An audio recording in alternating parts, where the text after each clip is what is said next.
This fella Ronaldo is a cod. Arsene Wenger's been in Japan for a year. They don't know anything about English football. I will love it if we beat them. This is football heritage. Con Giovanni, incredible. Dribble. If you don't know the answer to that question, then I think you are an ostrich. Three grumpy old men took to the Sky Sports studio Sunday afternoon to take turns laying into Manchester United's poor performance as they lost 2-0 away at West Ham. Chief among them, of course, was former Manchester United manager Jose Mourinho. The Portuguese himself was in charge for United's 3-1 defeat last season at West Ham. In a brief and fleeting moment of self-awareness, Mourinho called his United side bad when describing that 3-1 defeat.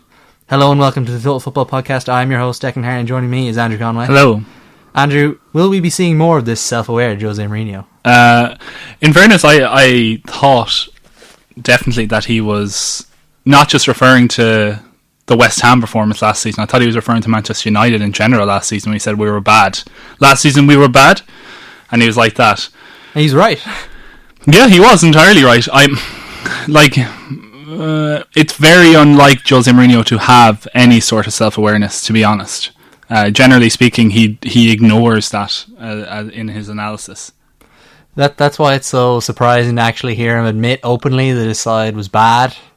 Yeah, they were bad. They were bad the season before, if I remember correctly. I always bring that up as that was the beginning of the end of David De Gea as like the best goalkeeper in the Premier League. That performance against West Ham, and you know he's not done anything to change my perception since. But saying that he's one of the more experienced players, like the analysis of yesterday's match was very strange because even in commentary, a lot of like on a couple of different commentators I watched both in NBC and Sky and in BBC, they all made comments about the Manchester United team and going a different way with the Manchester United team, that they were trying to bring in this youthful, energetic British-based side, when in reality a lot of that team was experienced. The players that weren't experienced were like who? There's only a couple in the whole squad. Like McTominay's been a mainstay of that side for 2 seasons now. He's on the cover of Pez, for God's sake. In defence, Harry Maguire's England centre-back for years to come, it appears. He's alongside Lindelof, who has experience in multiple leagues and has been at Man United again for another couple of years. Wan-Bissaka is a big money signing and one of the best performers as a fullback last season. Who was the other fullback? Ashley Young, like experience upon experience. Now, these aren't necessarily to say that these players couldn't be improved upon, but it's not saying that these players are without experience. Like I said to you, that my prophecy was coming through when Marcus Rashford, who was out with a groin, I think. I hope it's his groin because it also looks like his hip. It was a groin injury, they said. Well, that's what Ollie said right after the match. He said he'll be out for a while, which brings me back to the whole thing with the Manchester United summer transfer spending. They spent 80 million on Maguire, which is just... That was a very insightful bit of post-match analysis from both Jose Mourinho and Roy Keane. They're like, forget the transfer fee, that's just what it costs to do a deal. Both players, or both former managers, and Jose Mourinho, he said that like he doesn't care about money. He's never thought about money when it comes to transfers, and I believe him that he doesn't. He just does a deal. So Man United clearly have the funds for other players. They were looking to sell their best, not their best, but their most effective, experienced strikers, and Alexis Sanchez and Lukaku managed to sell them at the end of the transfer window, both of them. What was the plan? Like Rashford up front? As I said to you, Martial is a very streaky player. He can be great and then he can be bad for 10, 20 games. It's a lot of pressure on young Rashford. He hasn't shown it so far this season that he can take that pressure. Gareth Southgate has even said he doesn't see him as a centre forward. He sees him as a wide forward, more likely, a la the Salahs and Sanes of this world, not necessarily a straight through the middle type of player. And he was trying a lot yesterday. I don't know if you noticed that. There was a bunch of times that he was trying to do everything on his own, and I think that is what eventually led to the injury. He was just overstretched, if you forgive the pun. And as well, like the fact that he played Thursday night as well really shows like a lack of squad depth there, because realistically he's the kind of player that should be rested in those kind of matches when they're at home against some, the champions of Kazakhstan, but it's not much of a threat. But they only just scraped a win in the end. Mason Greenwood getting his first goal. Well, for the club. They have been in the Champions League recently. the name of that side. I completely forgot. Astana. Haven't they? A few years ago, I think I remember them being in the group stages. I only remember them being kind of fodder for teams in the Europa League, really. Yeah, well, generally speaking, that's what they are. But, they are a team. It probably was Manchester United's easiest game. The entire season, arguably. Well, we'll see how the Carabao Cup stands for them as it goes on. But certainly in Europa League, probably their easiest tie. But I think Solskjaer felt he couldn't afford any mess-ups. And in fairness, it took how many minutes into that? It was after an hour, yeah. It might have even been 70 minutes, yeah. That goal eventually went in by a sick player, I think, Greenwood. Yeah, he's got tonsillitis at the moment. You don't just develop that in a day. He definitely was sick at that time of the match as well. And he managed to pull out that match. But the other one, maybe United thought they would have enough firepower because, I don't know why they thought that, but West Ham used to be a soft touch Manchester United. It's not been like that for a few years now. Yeah, because as we mentioned, they lost there the year before. They've definitely struggled, even under Ferguson, against West Ham a couple of times. I remember they did the double over United one year. Yeah, it happens. Even when Man United won the league. Yeah. So West Ham, it was a good performance from West Ham, but they weren't amazing either. I don't think they were up. I know we don't want to spend a huge amount of time on this match, but West Ham in this match it reminded me as close as you can get to a team embodying butter. West Ham were in this match because like a knife through butter, Manchester United carved through West Ham time and time again. Like they have, to use another food related pun, they have a soft underbelly that you can get at and cut through. There's nothing in that centre midfield of West Ham to actually stack up to anybody. Declan Rice is doing the work of three players, I believe, because Mark Noble did very little apart from shout at the referee a lot during the match and did very little kind of circulating the ball. The defence had nobody. They've obviously got the relic of Pablo Zabaleta at right back, which I don't know. I didn't see him do anything on the ball again apart from take a few set pieces. Obviously Cresswell scored the goal and it was a fantastic free kick. Other than that, he didn't really get forward much. It was all up to the attacking players of West Ham to really do stuff, and they didn't have to do a great deal to put Manchester United at risk. Only a couple of times during the match they had chances, and every time they were like, oh, these guys might score from one of these chances. Yeah, but the one thing that really stood out for me is that, and I've said before that I am a big fan of Felipe Anderson. I think he's a very good player, but the little flick that he actually hits to give the ball to Andrei Yarmolenko and Yarmolenko's run as well are two things, two creative sparks that I just did not see coming from any Manchester United player yesterday. Well, I get what you're saying with West Ham. I think, and this is why I think West Ham are going to be one of the lower finishing mid-table sides, as in 12th, 13th, that kind of range. They have a very set way of playing, which is good in some regards. The players know what they're meant to do, but a more prepared manager, and I believe this with Ole Gunnar Solskjaer, would have seen the runs that Yarmolenko makes in every single match. And I think he did by the time the second half came along, because Yarmolenko was fairly dulled by the second half and eventually had to be pulled off. And Felipe Anderson, they run in very, Yarmolenko was going to come in from the right-hand side and try to shoot towards the left-hand side of the goal. He scored a goal from that. Fair play to him. That's all he did for the whole match. Try to get the ball, try to come inside, try to shoot. Or occasionally might set off for a player overlapping to get a cross in, and I think he tried to do it once late on in the match or before he was taken off. On the other side, Felipe Anderson kind of hovers in that weird, he's like a number 10, but he plays out the left-hand side almost. That kind of, he's trying to float in the space between like fullbacks in midfield or the kind of centre-back midfield place. And if you put a player on him with a bit of mobility, not Nemanja Matic and not Scott McTominay, who were, their positioning during the whole match was all over the place. I don't know if you noticed, like Matic at one stage, I saw him when he got into the box at one stage attacking for Manchester United. I think he almost got a shot away, or maybe he squared it for someone to get a shot away. I think it was around the time Rashford got injured. It was in that time period in the hour mark ish time, and it's like that's the first time I noticed Matic playing, bar a few goal kicks coming his way. And I was, where has he been? Why hasn't he been marshalling? At the very least, he should be following someone like Felipe Anderson around, because there's no creativity in that West Ham side outside of Anderson, really.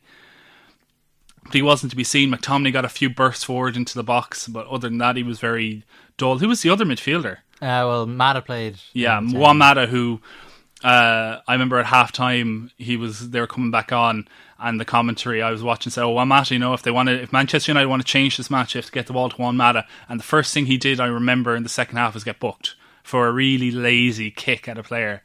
And it didn't get much better for Juan Mata after that. Like, you look at the Man United squad, and look at the example of Juan Mata. If he were to leave Manchester United, where would he realistically go? He would go to Japan with Iniesta. Maybe Japan, maybe a mid-table La Liga side to take him. Maybe you go back to Valencia or something. Yeah, and like a nice career end as a sub. Exactly. He's not going off to like the Real Madrid, Barcelona. Man City aren't desperate to want him, or Not at Liverpool. all. You look at Nemanja Matic, it's the same thing. He'd go off maybe back to Serbia, maybe he'd go off to MLS, maybe he'd just retire. A bit harsh, and he's not that old. He's not that old, but he's gone. He's finished. His legs are gone. He's not the player he was. Scott McTominay would probably go to Watford or Scott McTominay seems like he could solid have the career. Tom Cleverley. Yeah, Tom Cleverley career Everton, trajectory. maybe. Yeah, Everton is where I was thinking maybe even West Ham. Yeah, Aston Villa. I like to look at Aston Villa with Scott McTominay. He could get Aston Villa. McTominay and McGinn in midfield for Aston Villa. Fred came on. Fred was linked with Man Fred. City before he signed for Man United. He's not going to end up at Man City if Man United decide to sell him in the morning. He's going to end up at Galatasaray. Yeah, he's gone back to Shakhtar or something like that. Fred the Saver, when Ollie was preparing Fred to come back onto that match, I was just, this is not looking good for Manchester United. Fred is the player, and I think he did get a shot away, which was something. I think he's actually maybe a better option than Matic, but we'll see. I think that's a low bar against a low bar. Height is important, as Mourinho said. You look at Ashley Young at left back. He's not fitting in at any other Premier League club at left back. He might get winger at a club. Aston Villa might take him back for some reason. Yeah, or like his Watford. experience could count for something, but he's a Premier League winner, but he's gone. He's finished. You look at Aaron Wan-Bissaka. Yeah, he'd fit in maybe. I get, but he hasn't done nothing. If Aaron Wan-Bissaka was playing for Brighton this season, it would be completely unremarkable. No, not that he's done anything wrong. He's just done nothing right.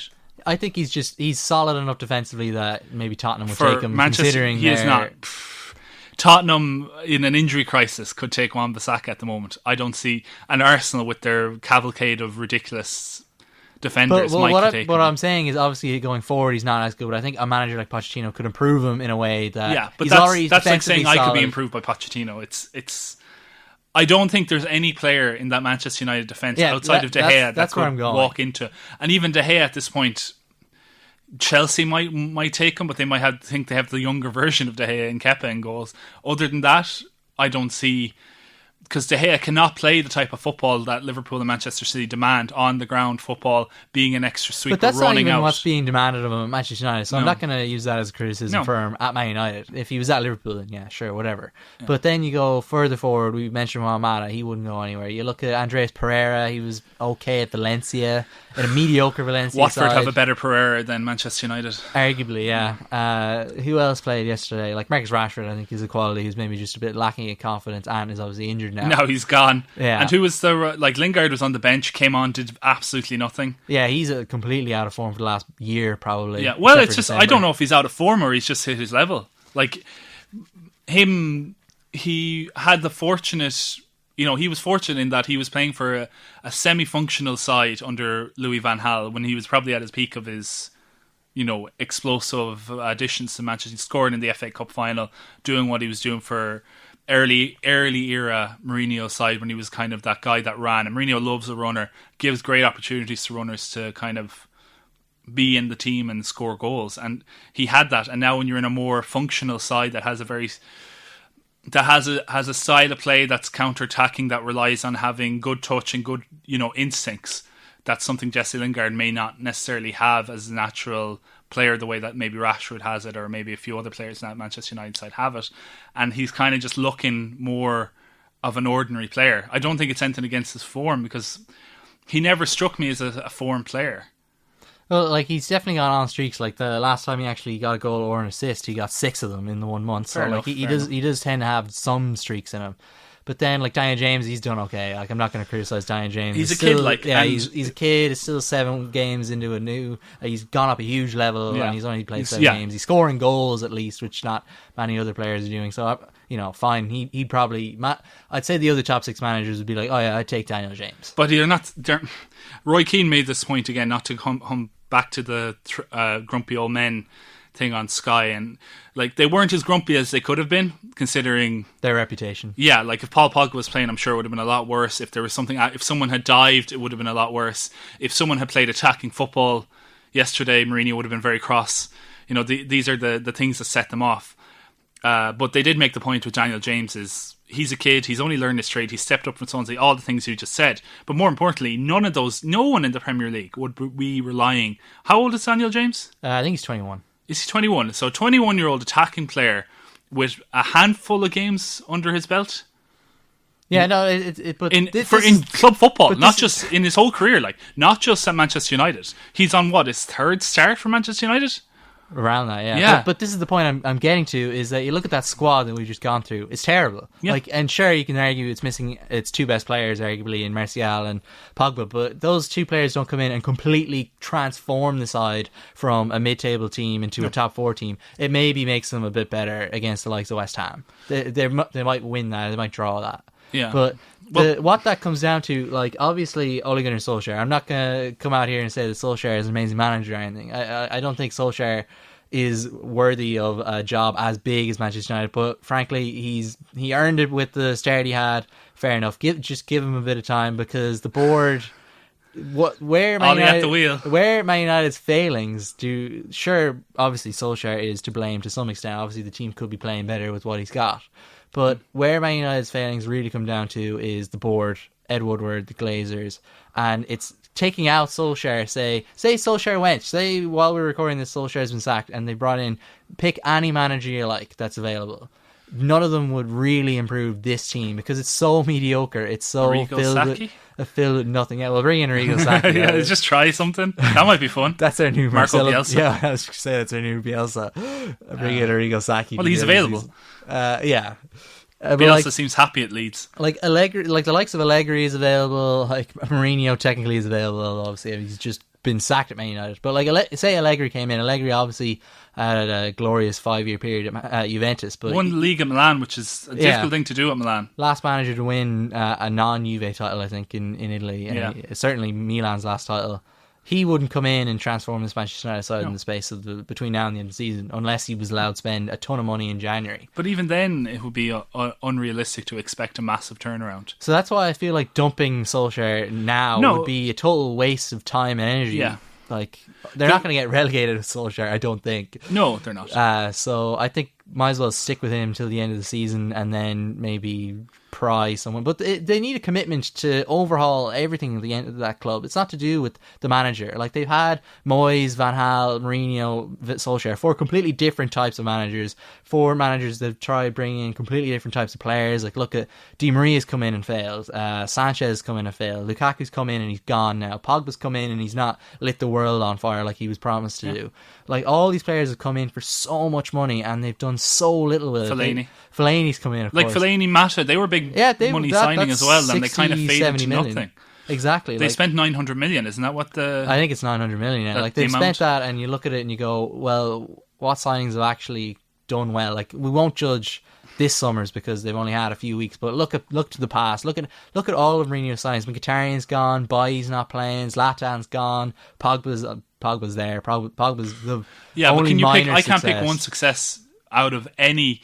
The best performer consistently, and this is after I had to go at him, is David De Gea at Ferguson signing. Yeah. Is there any other player? There's Ashley Young is still in the side. Phil Jones would still be playing if he wasn't out injured. Like, it says a lot about Man United that 6 years on from Ferguson's retirement, there are still so many players from the Ferguson era. Like, David De Gea, you can forgive because David De Gea is such a good goalkeeper that you wouldn't have needed to replace him. Exactly. Yeah. But Ashley Young, like, Valencia's just gone. Yeah. Smalling and Jones are just being moved aside Smalling's now. Just gone to Roma. But like, Jones would be playing. I honestly believe that because... Well, he played on Thursday and he was awful. So. But he got injured, didn't he? No. He just left out of the squad. Yeah, sure. Lindelof and Maguire are playing all season. As a sideshow... That is the main partnership. As a sideshow, did you see the clip of Phil Jones? See, this actually, to go completely off on a tangent, I saw this clip, and this clip is what's wrong with the internet. Okay. Because the TV is obviously filmed in... it's filmed in landscape, but the person filmed in portrait, so they didn't get all of what was shown. Okay.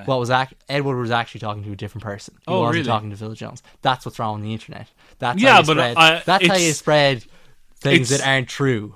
Yeah, but I don't know what. It's not that it's not true. But that's a completely different discussion. Like, I would more than football.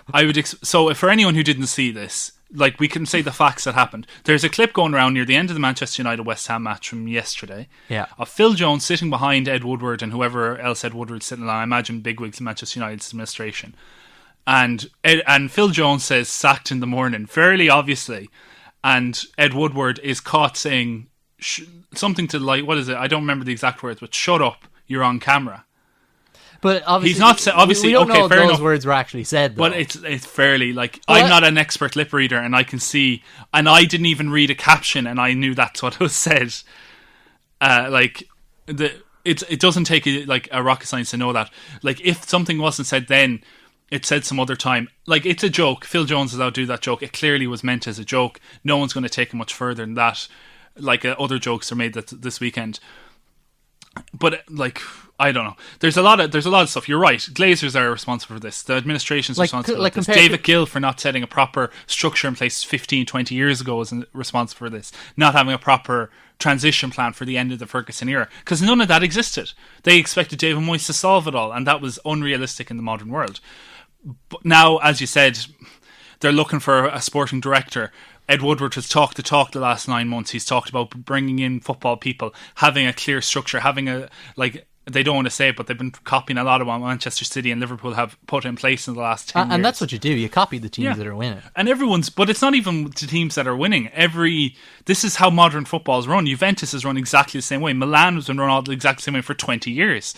Arsenal's got it into that now. Chelsea have been run that way for at least 10 years. That's why they can have a cavalcade of managers come in and out and still have a defined style of football and player coming through the academy, as they have had, which, you know, Chelsea may not be getting the results, but they're certainly getting a certain type of player coming through the academy that they can use in their team or sell on as necessary. Manchester United kind of have this kind of hodgepodge, old school. We'll see what's in the local, what's in the local area. Who's good in the local area? We might have a Marcus Rashford. We might have a Jesse Lingard. We're not going to get a defender. We're not going to get a goalkeeper. And these are gaps that come through time and time again in Manchester United side. These players aren't breaking through the side. You'll get these fast attacking players, which every club can have because, they're the players that people grow up wanting to be. So that's what everyone aspires towards. But they're not getting these functional players, the likes of Chelsea and Arsenal and Liverpool. Are like Trent Alexander-Arnold isn't coming through at Manchester United at the moment. Yet Eric Garcia, who signed in at a young age, 16, 17, to Manchester City, has been allowed to develop and played against Watford at the weekend.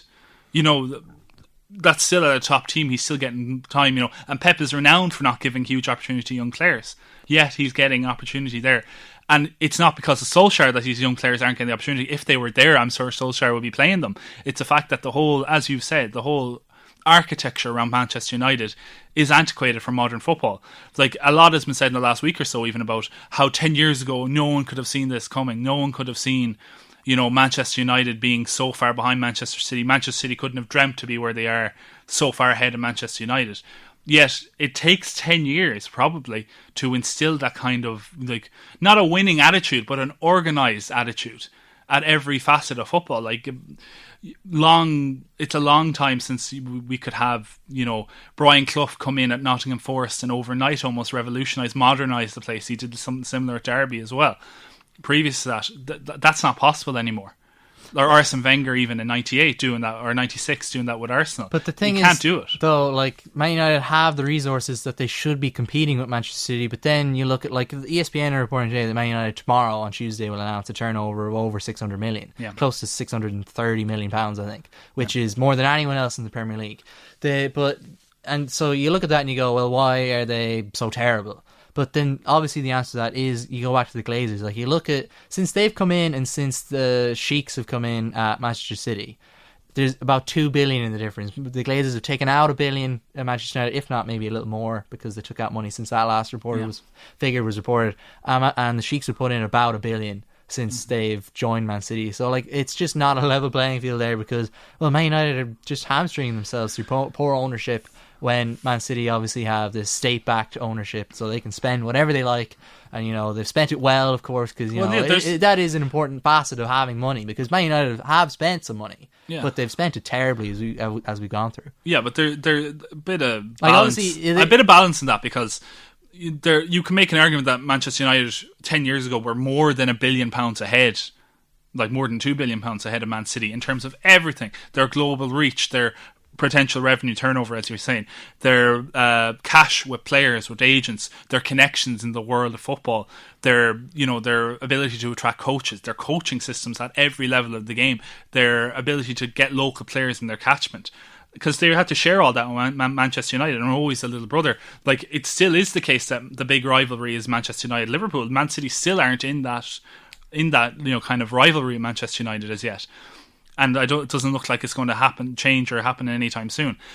In fairness, like, United have more than that available to them. And Man City are also, they still, I know it's a bit ridiculous to say at this point, but they are operating within the confines of financial fair play. They have not spent at a level great. I know you can call into question sponsorships and various other things like that, but they have not spent at a level drastically dwarfing their revenue. It's kept in tow with it. That's why they haven't gone out and broken the bank. They do have a record of not necessarily breaking records, but paying a lot of money for players and paying them a lot of wages. But I think that's the modern game we're in, and if we're looking at where the money's coming from, that's a different situation, absolutely. But it's what they've done to catch up with the institutional advantage that Manchester United had through many, many decades of, if not excellent administration, pretty good administration over the last 30 or 40 years. Yeah, like, obviously it is a bit more complicated than the way I lay it out, but I just think it's a damning indictment that those kind of figures can be thrown around for the Glazers, and the fact that takeover was even allowed in the first place as well as another discussion altogether. It's a leverage buyout. Like, and if you hear it, basically what the Glazers did to buy Manchester United was they went to a bank and said, I want to buy this club, and the club is going to pay you back for me buying the club from them. And if you went and did that in a lot of other businesses, if you tried to do that with a house, most banks wouldn't, like some banks would. But if you went to a house and said, okay, I'm going to buy this house and do absolutely nothing to it and actually withdraw a rent from it, like a dividend, and then it's just going to pay everything back to you, and I'm not going to put any resource, any investment, anything into this, and it's going to pay for everything itself. And basically, I'm just going to collect profit. It's ridiculous. It's like, it's no entrepreneurship at all. It's just the asset's going to create all the wealth for us. We're going to do nothing. We're just going to sit over it. I don't think it's a good way to grant a bank loan or the financing that the Glazers got originally from Manchester United, and I don't think it probably shouldn't have been allowed, especially for, I don't think it necessarily should be allowed for most business loans, but Manchester United and football, they're not businesses. They are clubs. They are community organisations. They get tax breaks as such in a lot of cases, and they get a lot of infrastructural investment, as in coaching and grants for supporting local charities and stuff like that. They get a lot of that as a result, and a lot of goodwill in the community as a result. So I think it was a bad thing for that deal to ever go through, and it's a bad thing for football that those deals are possible. So it's not a good position to Manchester United find themselves in, and it's not a good position when any club finds themselves in. The only solutions to these type of things, which aren't going to happen anytime soon, would be the German, and it's been heard to before, the German-like model, where a club has to be 51% owned by the fans officially. And that is a completely different discussion as well. Like, that's a broader discussion we could have about football. Oh yeah, it is, but that's the only way, I think. As far as I know, Glazers are interested in selling. They've been interested in selling since they originally floated. I think, was it the Singapore stock market they originally floated on before they went to New York? I just know they're on New York at the moment. Yeah, they're on New York at the moment. Like, doing that was a way to get a bit of cash, and I think in Glazer times of crisis, but also it's a way of letting people know that a deal could be done.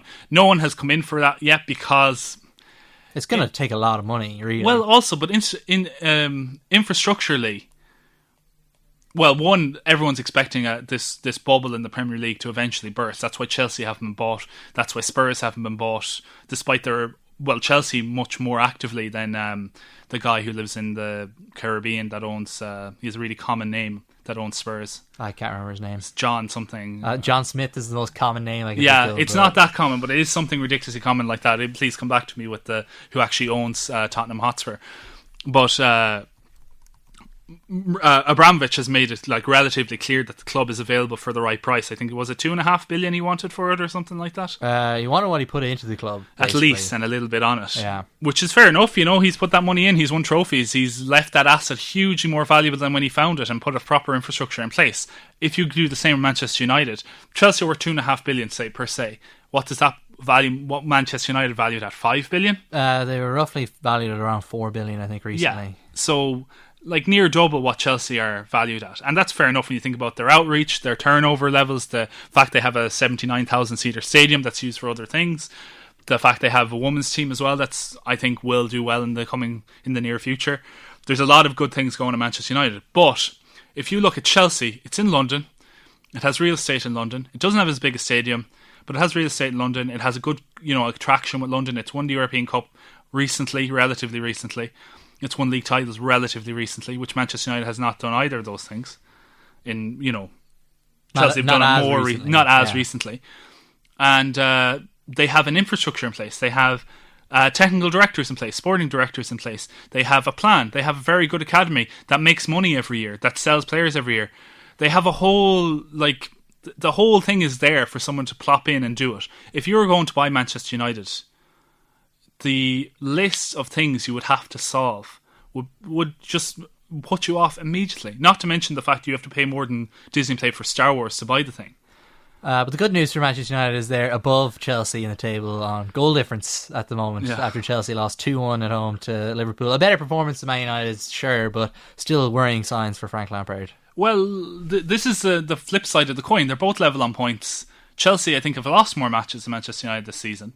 Oh, they must have lost the same amount, surely. Well, I think if you count Champions League as well. Yeah, true. There's no one's really that bothered about it, and that's the flip side of it. They're happy with the plan, there's a lot the more project. optimism. And I don't think Ollie ever had that, because you're looking at the Manchester. We looked last season around the Champions League time, around the Paris Saint-Germain, as the young players that were being given a chance. The Greenwoods, Chongs, give me another one that was given Gomez. They're all given chances in and around that time. But that's 3 players. I struggle to name all 3 of them. Yet at Chelsea, you have starting players like Tammy Abraham or Abraham. Abraham. They're saying Abraham. Okay, we're going to stick with Abraham. Tammy Abraham, Mason Mount, Tomori. Hudson-Odoi is coming back. Ruben Loftus-Cheek, who's still a young enough English player. I know he's come back from injury as well. Who's in defence as well. Like Christensen was a youth player technically, and he's still around the place. There's throughout the subs bench. They have subs coming on in all these positions. They have players out on loan still, even, and they still have players out on loan that you would know of that are doing well at other clubs. And you have a defined way of playing, which is, it may not be that attacking, but it's okay, this is the way we're playing, this is the way the youth team is playing, everyone knows how to play. If some of the youth team does well, they can slot into the first team the same way. I don't see that happening. It can't be happening at Manchester United, because you went from the old school Alex Ferguson way of every team doing whatever they wanted to David Moyes, who I don't think was there long enough to instill a style in the whole club, to Louis van Gaal, who wanted everything scrapped, start from scratch, pass the ball, young players, everything, move, possession is 9/10 of the law, or 10/10 of the law in Louis van Gaal's world, to Jose Mourinho, which is almost get rid of the ball, get away from the players. We don't want the ball. We want tall players, only tall players, nobody but tall players in his side. And now we've Ole Gunnar Solskjaer, who plays a very counter-punching type of game of, okay, we have some fast lads up front, and we stay deep, and then we get the ball quickly to them. Like, they're all very different styles of football that aren't necessarily interoperable with each other. And you couldn't even come in and fix that in one season. Ole Gunnar Solskjaer could be different. I don't think he is, to be honest, because I don't necessarily think he's a world-class manager. I don't think he has that. He's competent. That would be... Yeah, like see Bruce. Like, he's that kind of... See Bruce, Roy Keane, Brian Robson, Mark Hughes. Every basically Alex Ferguson protege. He's in that level. He isn't a thinker on the game. Not that you have to be a thinker on the game, but in this day and age, you have to be right in there on everything. You have to be on top of a match as it's happening almost. You have to give these players a lot of instruction, or you have to at least have a defined style if you're not giving them a lot of instruction. And he does none of that. So you're like, and no one in his staff is doing that. Michael Carrick is a stone, just sitting there for the majority of the match. And Mike Phelan, when he's not there now, No, he's part of the bench. He's still on the bench. I haven't even noticed him this season, which kind of tells you a bit about what's happening. Like, nothing is happening. Like, Solskjaer has become more active, because he used to sit right at the back of I don't know if you noticed that. He used to sit right at the back of Old Trafford, the brick at Old Trafford. No, he used to just sit in Ferguson's seat. But like, he still does. Yeah, but with Chelsea though, like you say, like you're building up the positives there. Like it is interesting to see them finally play youth players. It is interesting to see Chelsea fans actually get excited about youth players, and they have a style. And that optimism that they have at the moment, I think, is earned just because it's a bit of goodwill. Like obviously Lampard is a legend at the club, arguably the best player to ever played for Chelsea. But they still just seem leaky enough in defence that they're like, especially at set pieces. Like I said before the game, like they're going to score from a set piece, Liverpool here, and they scored from 2. Yeah, like Firmino's free header was kind of pretty bad. For Firmino to score a header like that, it's a bit not great. And then Trent Alexander-Arnold, he takes the free kick well, but like Jorginho getting out of the way of the shot, like come on, man, show a bit of professional pride about yourself. So like Kante was obviously incredible. He completely changes the side as expected, but Kante is not going to help them score goals. I still think, like you see a lot of times with youth players that when they come in initially, and we saw this with Marcus Rashford, who they're talking explosive. About, they are immense because no one actually knows what to do. There's no videotape footage for players to study at. They don't really know what's going on. The youth players probably playing more off instinct still because they still have that youth freshness about them. And I think we're seeing that with Mason Mount, I think particularly. Tammy Abraham's getting a bit of that, but like you look at who Abraham's scoring against, like and he's been, as I said, he's been around for a long time. Yeah, already. A poor Wolves side and then 2 recently promoted sides, i.e. championship sides. Yeah. Like, which was his level last season. Exactly. So I'm interested. Like he had a really good chance yesterday against Liverpool, didn't take it. Adrian saved it pretty tamely. And he was like that against Manchester United as well, if you remember in the first stage. Yeah, he hit the post, and that was as close as he really got.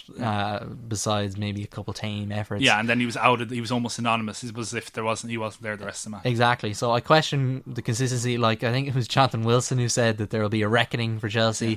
Like, I don't think that's happened yet. I don't think it has necessarily happened yet because you can't really criticise anyone for losing to Liverpool. Really, and Liverpool weren't at their best. It was good to see them kind of grind out a scrappy win because that is the kind of another string to their bow. Yeah, because that was really what they struggled with. I think last season they maybe drew that game, and they literally drew that game last season at Stamford Bridge, 1-1. So it's an extra 2 points there over what they've done last season, which would have been enough to win the title. So no harm losing to Liverpool even at home. So Lampard kind of has a bit of respite there, but it's immediately again next week they're playing against Brighton at home. Like they were 2-0 up against Sheffield United at home and drew, so I wouldn't rule out anything happening against Brighton. They should be beating Brighton. They have a better team, they have better players. Well, maybe not everyone, but they should be beating Brighton, but I can't say with absolute certainty that they will. Like they have League Cup action midweek. You'd imagine that they'll rest players there, as will probably Brighton.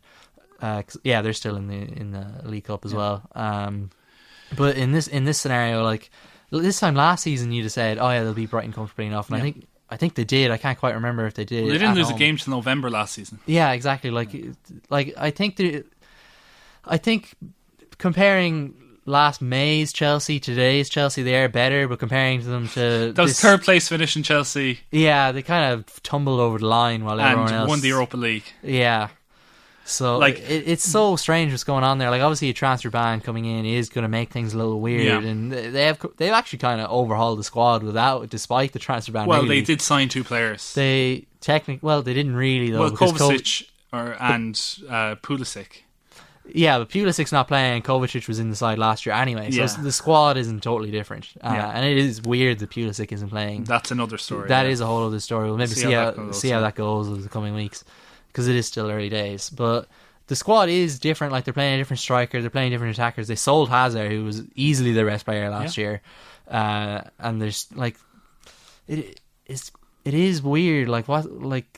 It's hard to really describe, but I don't have a confidence with Chelsea that I maybe would have before, that they'll get through this, they'll get top 4. Like I don't think they will get top 4. And they may fall short of top 4, but that's not to say they're not going about it the right way. Like I don't think this Chelsea side are going to be up to much this season. I think they're going to lose more games. They're not going to lose more games than they win, but they're going to lose more games than you normally would expect them to win. I don't think Frank Lampard is the be-all and end-all of management either for that regard, but I can admire what they're doing with this. Sometimes it doesn't matter who the manager is. It does help them be a club legend. It does buy you a lot of time. A la Ole Gunnar Solskjaer. I think if this was... what's the name of the Bournemouth manager? Eddie Howe. If Eddie Howe got Manchester United job last season, like Ole got it, for instance, mid-level manager, and he does well. He does that first 10 games that Ole Gunnar Solskjaer did. And now he's this is happening to him. I think Eddie Howe is a lot closer to Jordan Ole Gunnar Solskjaer is. With Chelsea, the way it is, they're trying to do something. They're in a new reality for them that their owner doesn't care as much. They're living within their means. They're going to actually start employing all the investment they've used in the last 10 or 15 years to achieve something and to build something more for the future, to ideally get a new owner and start the whole cycle again, probably.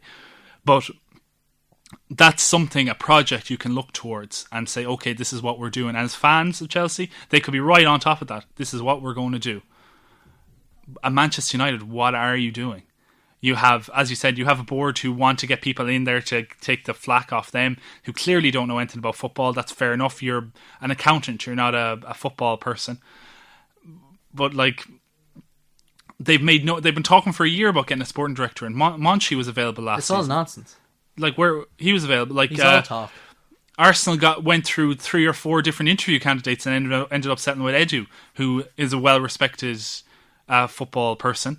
That, it's done well in Brazil. Won stuff with Brazil. Why didn't they try and go get someone like him? He would have absolutely gone there. Leonardo was back. Like, he's done this countless times at PSG and at Milan. The Juventus technical director, I think he went somewhere else because Morata ended up at Inter. Yeah, he got sick of waiting for what was that Manchester United were doing. Like, they've been talking about like yes men. Like, Mike Phelan was touted for a while. Rio Ferdinand, Patrice Evra, maybe elevating Michael Carrick. Like, what are these guys going to do? Did you not like? I think Rio Ferdinand thought he was a clever guy yesterday, posting on Instagram that he was chatting to the fan TVs after the match, the Manchester United match, and saying, "Oh, you have to give him time. You have to give him time." Like, what if you want to be a technical director? Like, you don't conduct these meetings in public. Gary Neville, you remember Gary Neville last year? Like, how much do you want and where do you sign? Yeah, or whatever he said. Statue made some statue. Yeah, they should start building the statue to you already. Like, that's a long time ago now. March, that was 9 months ago. No, but I don't mean in reality. I meant in, like, metaphorically. Yeah. That's a long time ago. Yeah, that's 20 years ago, really. Exactly. And these are the guys that are... like, people are not going to challenge the status quo. They're not going to have an ideal for football. They're not going to pursue something for the greater good of the club. It's like... And you don't need 12 months to get a football director in place, or a technical director in place. You really don't. You need a few weeks at most. For a club, we're talking about the resources of Manchester United. They could have everyone they want to a snap of finger, certainly in the Premier League. And there's some good technical directors in Premier League. Brendan Rodgers is a very good one at Leicester City. He's taken around with him. I think Everton have a good one now. I forget who is there. They had your man from Leicester. Yeah, but they have someone else now. But your man that was at Southampton and who choreographed their double promotion, he's available. Yeah, like there's people there with ideas, like maybe not the ideas you want right now, or maybe not the ideas for a club with the ambitions of Manchester United, but it's certainly better than Ed Woodward, who, like, what the alternative is Ed Woodward running the show, and he isn't even a football chairman the way that, say, Raul Zenlehi at Arsenal is, someone who has contacts in the football, or Ferran Soriano at Manchester City. These people know football. Ed Woodward has none of that. So what's he doing? Like, he's dealing with agents, and now he's making enemies of big agents, which, if you only deal with agents, isn't a good way to be. Their scouting system is below par at best. Like, the whole club is in a bit of a shambles. And Man United are in crisis. It's just the way it is. Yeah.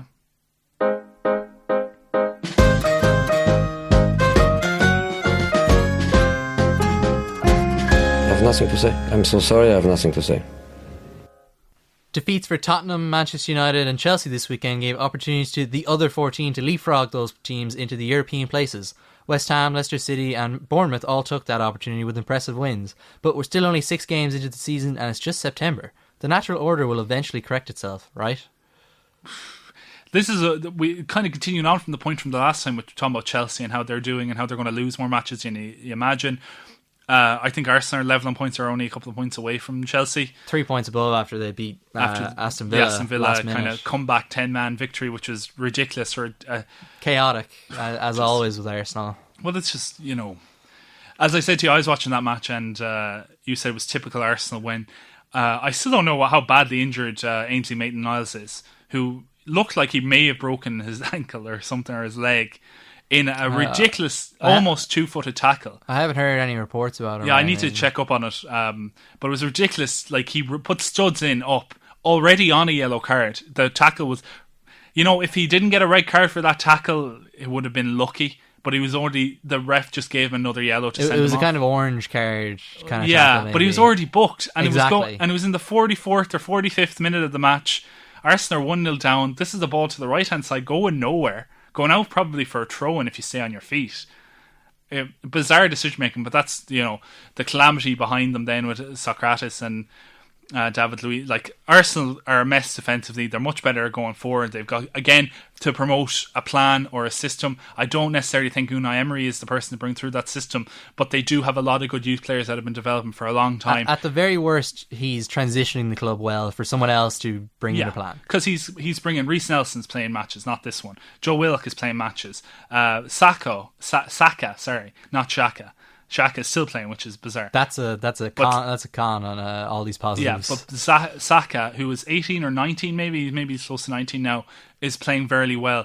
New signings are being transitioned in, are finally scoring. They still have a good goal scorer up front who's really kind of leading by example and bringing the young players along with him. Like, that is something you can look at and say, okay, this is something, may not be the finished article, it may be worrying in some cases, but it's not depressing the way that Manchester United say are depressing, where you're like, even if we got another manager in the morning, even if we got rid of Paul Pogba and signed another £100 million player, even if we got a new centre forward and pushed Rashford to his more natural position, all of these things wouldn't help the long-term situation of the club. And with other clubs like Leicester City, I think, are the prime candidates. You can say Everton, although they're, liable to lose as they did at the weekend to what we'll call inferior sides, even if they at home as well. At home, yeah, and just be tame. And you're like, and everyone's been okay with it. Like, I think when I saw that result, like, they lost 2-0. Fair enough. Yeah, to Sheffield United at home. Everton are just kind of that club that exists at the moment. Like, they are in a really weird spot. That's why I didn't think Charlton Athletic. Yeah, that's why I didn't think they'd finish 7th when we did our pre-season predictions. Like, and to be honest, I didn't really think West Ham, or not West Ham, I didn't think Leicester would either. But they, it was an impressive result against Tottenham. When they went 1-0 down, I thought that's probably it, because it was a good finish from Kane. I thought, Tottenham won't give up a lead easily. But then. Didn't Tottenham had a goal disallowed, Serge Aurier, because of VAR. It was a good finish, in fairness to Aurier, and I've been saying shouldn't have been disallowed. I've been saying for months that Aurier should be playing instead of Davinson Sanchez at right back or some other makeshift position, because as liable as he is to an absolute cataclysmic mistake at the back, at least is a right back. He's at least a right back, and it'll only happen one in X amount of games as opposed to every game. So it's worth the risk, I think. Anyway, so. Tottenham, I thought like at 2-0, I was like, oh yeah, that's it, I might as well turn this off. But then obviously it was ruled out, and it was a good reaction from Leicester. But the thing that has always struck me with Rodgers is that he's never seemed like the kind of manager that will bring a team to that next level. Because like with Liverpool, he kind of did with Liverpool. But with 7th Liverpool, to 2nd at least was a triumph. But with Liverpool, it was a special case that Luis Suarez banged in 30-odd goals that year, got a few assists. Sturridge had a fantastic season. Sterling came on through the academy. So I think... then look at Celtic, who were a club under Ronnie Delia. Is that his name? I don't know if that's how Ronnie you pronounce Della. his first name. Delia, yeah. Delia, yeah. He was a manager, going nowhere, winning the league by default. Didn't have a style of football, can't attract players, can't hold on to players, we're selling them, but not getting great money for the players. Players didn't want to be there anymore. A lot of want-away players. Rodgers comes in, he's a relatively big name in management. He gets the players he wants to get in. He brings mostly young players, young, youthful players. He gets them playing a style of football that's exciting, that's attractive. They're liking their football, they're scoring goals. Sure, they didn't hit where they wanted to be in Europe, but then realistically, it's Celtic in the current market. They can't compete with any. They're lucky to get into the Champions League. They were the year they did. It was more the Europa League performances that were very underwhelming for me, that I just thought, he's coasting. Yeah, but like it's very hard to bring your performances up when you play in Scotland week in, week out.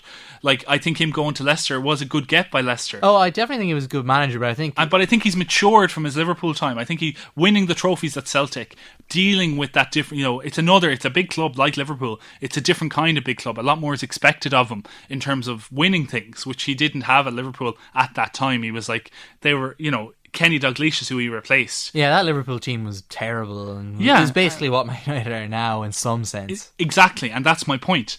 He went to Celtic and he rebuilt something at Celtic. He moulded them into something else. There was a style of play. Everyone knew their role.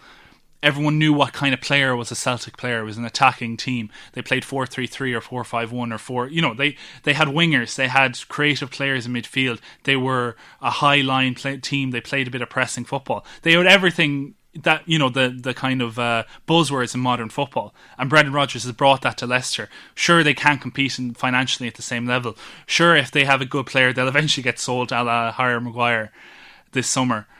But they have a good core team there. I think they have a more shrewd and more mature and more in his prime manager than, say, West Ham do, than, say, who are the other team? Everton do. Someone who's used to this league and has done well in this league. And I think they can't go on the kind of Ranieri win the league type of run, especially the competition at the upper end of the league. But there's nothing saying they can't compete with the likes of Chelsea this season, with the likes of Arsenal and Manchester United.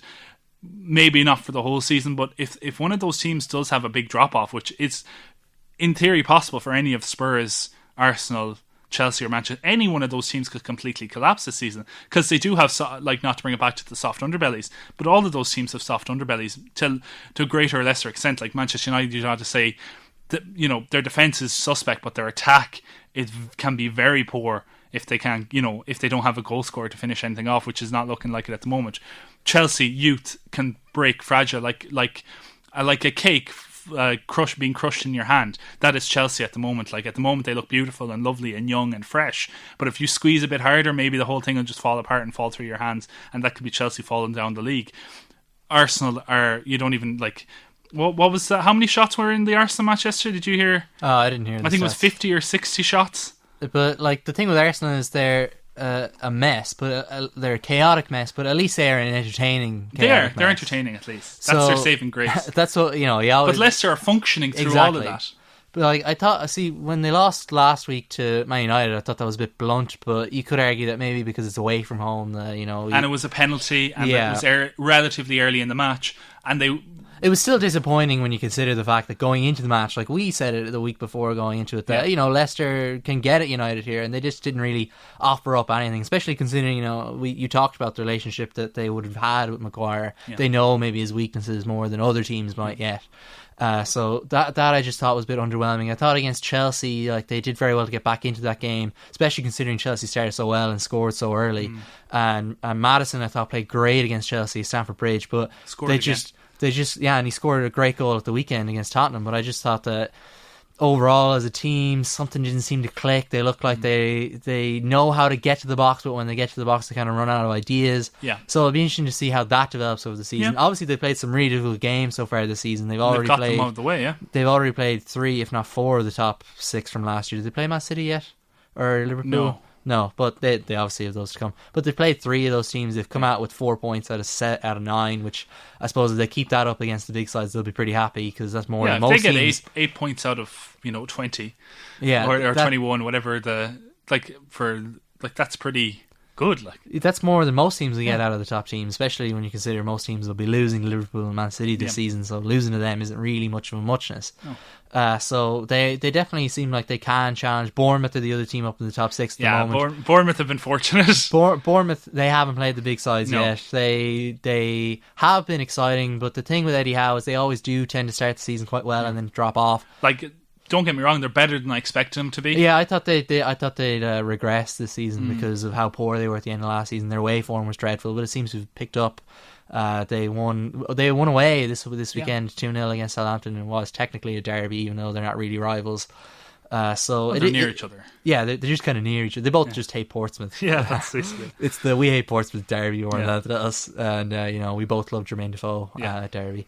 But with Bournemouth, Eddie Howe is clearly a great manager. As long as he stays there, I think that they'll continue to be solid based on what I've seen so far this season. He knows how to get them going again at the start of the season, which I think is the most impressive thing about his run there, really. Because they do fall off a cliff. Not necessarily when they hit 40 points, but when they're they know they're safe, for sure.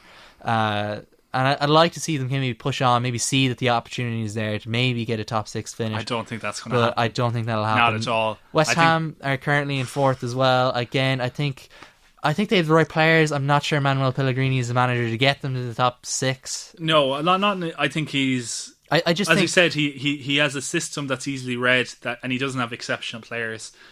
I think the players there are good, especially when they go forward. Maybe defensively they're still up as suspect. They're so like Fabianski keeps them in it. He's got good reading of the game and he's got good movement off his line now, which he didn't in the past. But I think with West Ham they have the individuals there to push the top 6 teams. But I just think with Pellegrini they're a bit blunt going forward. They lack creativity. And that's where they spent ideas. the money.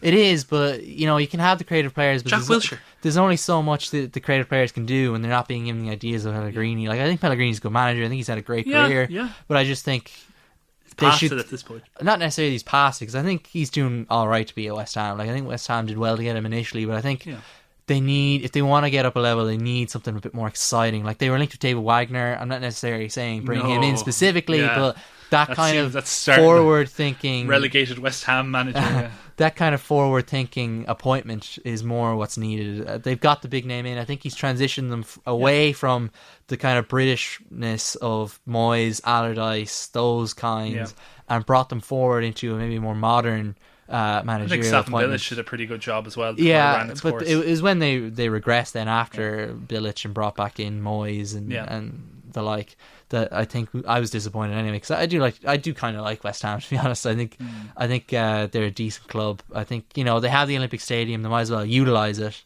I think the atmosphere is good against Man United or whatever, but I think they should be using that in bigger venues like the Europa League, like the Champions League. Like the Europa League. I think the Europa League is a big enough venue for the Olympic Stadium, considering where West Ham have been. Then you look at Wolves finished 7th last year. They are clearly experiencing a hangover from that. They are in the relegation places at the moment. They lost Crystal Palace, Crystal Palace really, I think that was in Palace, but still a poor result. Like they lost in midweek at home against Braga. Braga, they have a bit of experience in Europe, but still I think that's a poor result. They'll Burnley were the same last year. They'll take time to get going. They'll be fine come the end of the season, but I don't know. They're not going to push for European places. No, but I think you've made an argument there. I think you're not going to go any further than those teams. I'm just kind of thinking now. Like I think Leicester. There's nobody outside of Leicester, outside chance Everton and West Ham, but that could even get near the top 6. It would be good to see these teams be punished, because they deserve to be punished. The likes of Man United especially, but Chelsea and Arsenal to a lesser extent. They've kind of sat in their laurels. They thought, we'll be safe. We'll get at least Europa League. We'll push for top 4. Tottenham as well, I think, have rested on their laurels a bit. They've not invested in the way they should have. Sure, they spent money on a few players here, but when you look at the players that they had, the position they were in, they kind of fluked their way to a Champions League final, when really the cycle should have been that they earned their way to at least a semi-final, but it felt like they fluked their way through most of those rounds. It just feels Lucas Moura. There's just a level of disappointment there as a neutral that these teams deserve to be punished. They're not doing enough. They're not trying enough. They're not doing anything different. They're not doing much interesting, except for in Chelsea's case where their hand has been forced. And even then, I think these teams aren't good enough. They don't have the players. They deserve to be punished. I hope it's a very pessimistic fire and brimstone Old Testament podcast. You want to punish teams? Yeah, I would just like to see something different, because when Leicester came in and won the league, it was a magical story. It was great. West Ham and Southampton were nearly there. They almost punished those teams. Then they almost qualified for Europe. Or West Ham did qualify for Europe, I think, but they almost qualified for the Champions League. It'd be good to see. Those Everton teams have got give it a go again. Nowhere near it. It's the last 3 seasons is the first time the top 6 have finished as the top 6 3 times in a row. That hegemony needs to be stopped. That's just how I feel. That's fair enough. And it is with that we're going to close out the show this week, because next week's big match, of course, doesn't take place till Monday night. So, not much point previewing that. Okay, Monday Night Football. Monday Night Football is back. Man United, Arsenal. I suppose we could talk about that next week if we need to. There's no point in previewing League Cup. So it is with that we will... Bye League Cup. Yeah, there's no point. By the way, Juan Sebastian Varane is a great player. Yeah. That's the note we will leave it on every episode from now on. We replace Bielsa Watch with Varane Watch. We haven't done Bielsa watch in a while. They drew it the midweek. Yeah, they got fair and lucky. Derby. Yeah, Derby. Last minute equaliser, I think. They'll be fine, don't worry. We'll leave it Bielsa, there. I trust. Do you see the picture of him Morrison's doing his shopping, head to toe in Leeds gear? He loves it. He loves the Morrisons. He does, yeah. He loves the Leeds gear. Yeah, he loves it. He loves it all. He loves Leeds. Loves football. And it is with that we will close out the show. So thank you for being here, Andrew. Thank you for having me. And we'll be back again next week. Thank you for listening. If you enjoyed this episode, then don't forget you can tell family and friends about the show. Spread the word of the Total Football Takeover. You can also follow us on social media at the TF Pod on Twitter and Total Football Pod on Instagram. We can also be found on podcast services including Spotify by searching Total Football Podcast. The more the merrier. That's what we always say.